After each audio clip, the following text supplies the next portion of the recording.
Hi guys! Welcome to another mini vlog. So for today, I'm going to share with you our trip in Tagaytay. So tingnan nyo guys, sobrang lakas ng hangin dyan and sobrang lamig.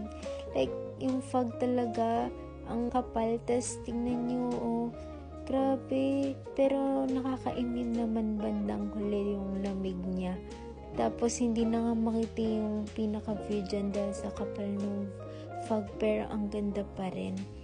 Tapos nagpa-picture kami dyan guys, pero inedit na lang nila para kunyari yung background talaga nung walang fog yung nasa picture namin. Ayan guys, ganyan yung view kapag walang fog. Super refreshing lang. Tapos itong isa nagtuturo na punta daw kami dun. Pero dahil paalis na, di na rin siya pinayagan. Tapos dito kami kumain sa Bulalo Point. Tapos yan yung menu nila. Tapos may mga sizzling, mga chop suey, tas bulalo, and many more. Check it out nyo na lang yung